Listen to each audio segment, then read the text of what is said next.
3008. She is saying Mazda's marketing slogan is Zoom Zoom.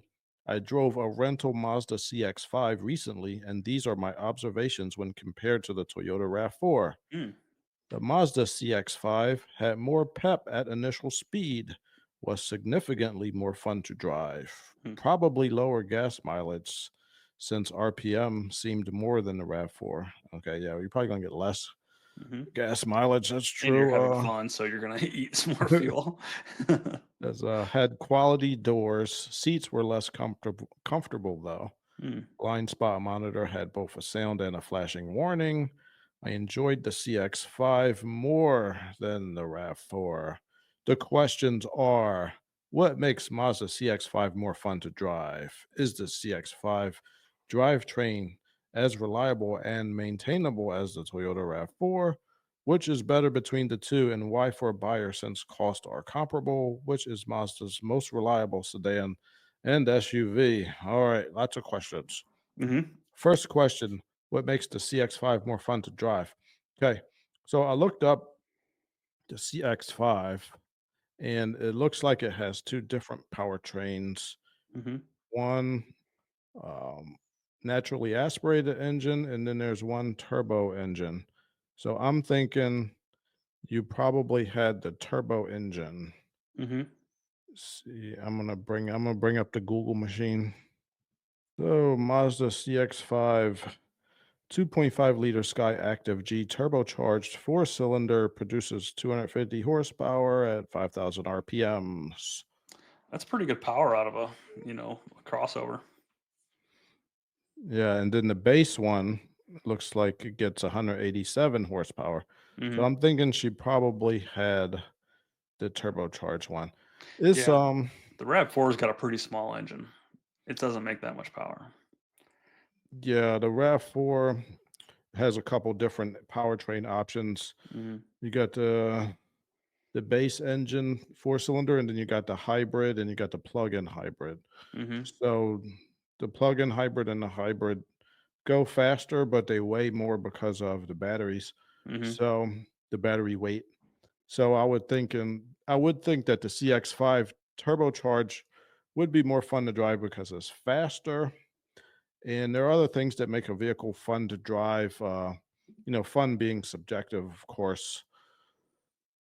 So the way the suspension geometry is built will change the way things corner, the Mhm. camber and caster, the uh, the front sway bar, how stiff it is, will change the way the body roll on turns. Mhm. Uh, the tire type and width. What else could make it fun to drive? As I said, tire's a big one. Just that alone can make a car feel drastically different. If you go with a sportier tire with less sidewall, you Yeah. have less flex. It'll make the steering feel a lot sharper, Mhm. and and steering sharpness too is one thing that might just make a vehicle feel sportier over another. Where a very basic commuter car that's made to just point A, point B, that's it, versus something that's made for more sport, you're gonna have a lot more feel and feedback through the steering wheel of like what the tire is actually doing with the road. Or a car that's kind of just made for commuting, it'll be numb, it'll feel kind of soft and sluggish. That's to get rid Yeah. of all that road vibration and whatnot. So you might have been feeling that you might be getting more feedback through the steering wheel, like what the wheels and tires are doing to the concrete, Yeah. and that'll make you feel sporty too. Yeah, exactly. And also the weight distribution Mhm. of the car. Like I know BMWs, for example, when they designed the car at the beginning, they wanted to have 50-50 weight distribution as Mhm. much as possible. So 50% of the weight in the front and 50% in the rear. And Mhm. most cars don't have that. So, the better the weight is distributed will also have an effect on fun to drive. To me, I'm pretty sure Toyota is not worrying about the car being that fun to drive.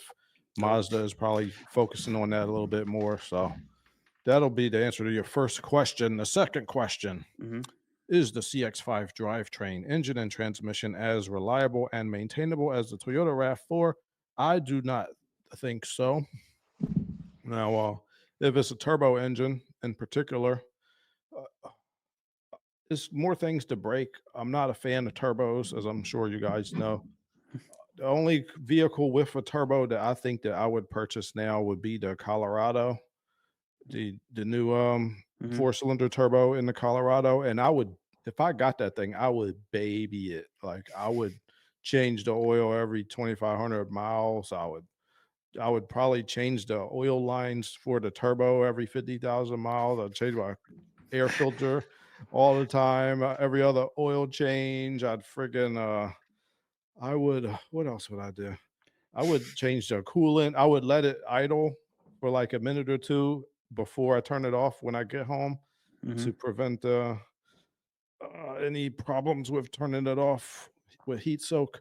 So yeah, I would baby the heck out of it. And I know most people are not babying their turbocharged engines. So after the warranty period, I believe you'll have more problems. Before the warranty period, you might be all right, but I like to be super cheap to keep my vehicles as long as possible. What do you think, Dane? The exact opposite. Yeah, I'm not turbophobic like MJ. I am. Um, I love turbos. I'm building a truck right now that has two of them on it. Yeah. One turbo wasn't enough for me. I needed to have a second one. Oh God. And yeah, turbo technology is come a long, long, long ways from where things were, and it's not really something you got to worry about as far as I'm concerned. Um, there's things to be aware of, like you were mentioning with heat soak. Like if you just got done running this thing really hard, don't just shut it off right away. They are Yeah. all liquid cooled now for the most part, and so it's not that big of a deal like it used to be. But it's good to let them, get down to a normal temperature again before you turn the key off. Um, Other things like you were saying, there are some filters sometimes in turbo drain lines and pressure lines that can get plugged. Make sure you know about all of those and you're servicing those regularly, so you're making sure your turbo is always getting good, healthy oil. If you starve your turbo for oil or you're not aware that that's happening, it'll junk it. And they're not terribly expensive to replace, but it's not something you want to do. The labor is going to cost you as much as a turbo. Um, but they're a lot of fun. You can make a lot of power with them. What they come with from the factory is a good starting point. They can almost always be improved on from there. So I say go All nuts, right. get the So turbo. Dane loves turbos. I love turbos. I don't need a car to be fun to drive. To me, just driving is the fun, and driving without getting the repairs is even funner. Hmm. So I just made up that word. But Hmm. yeah, I don't care about being fun to drive. So the next question is, um, which is better between the two and why for a buyer since costs are comparable? Yeah, to me, obviously, I'm going to pick the Toyota RAV4 over anything Mazda with a turbo. Mazda does have good reliability numbers now, and our next story is going to be looking at the dependability survey. So Hmm. Mazda is doing well. I know Mazda and Toyota work with each other on a lot of projects, so they're Hmm. similar companies. They're both Japanese companies. One thing to think about though is they don't sell as many Mazdas in the US as they do Toyotas. Hmm. So you want to make sure that there's a Mazda dealership near you if you want to go get a new one. And like I said, if you got enough money and you just want to buy a new one and you plan on keeping it 4 or 5 years and then trading in and get another one, then you'll probably be fine. But Hmm. if you want to be a cheapskate like me and drive the car for 15, 20 years, then I wouldn't get. Yeah. Which one would you get? You'd get the Mazda, right, Dane? Uh yeah, I'm always gonna, and this isn't a Mazda Toyota thing for me.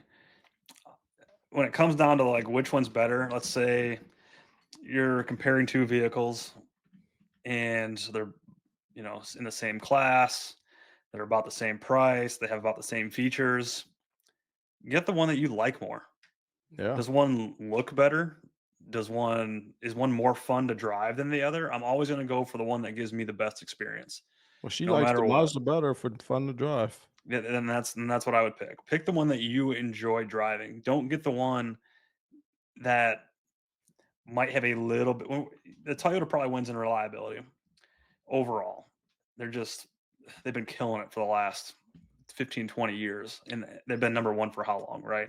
Right. So we all know Toyota's the best when it comes to reliability, but you're not giving up much if on the Mazda side, and so that's not enough of a weight for me to get a car, to drive a car, and then wish I was driving something else. The last thing you want to do is driving this car. You're like, man, this thing's kind of boring. I kind of wish I had the power. Like, just get the one that's fun.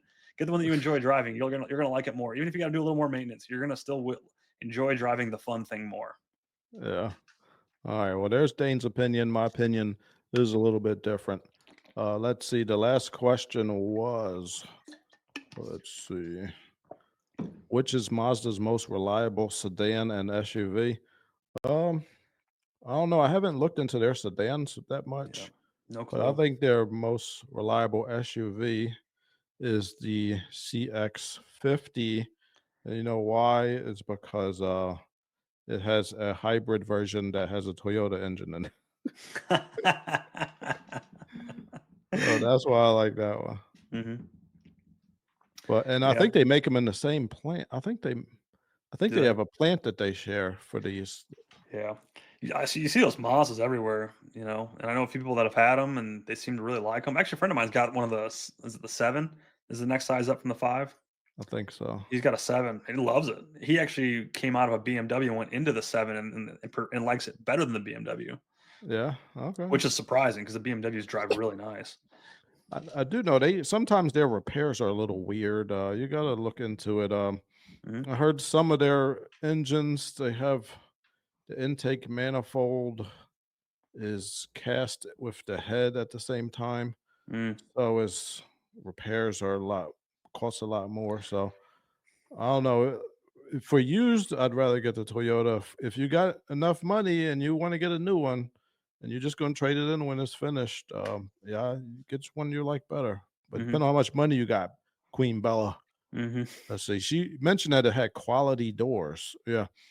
The thing is, when you listen to the door close in different cars, you got to understand that some OEMs are putting a lot of work into the sound that the door makes when it closes. I know some BMWs and other luxury cars, they have like Porsche. a Porsche, they'll have like a big plastic piece Mhm, that is has a whole bunch of little screws or plastic screws in there to that will affect that sound.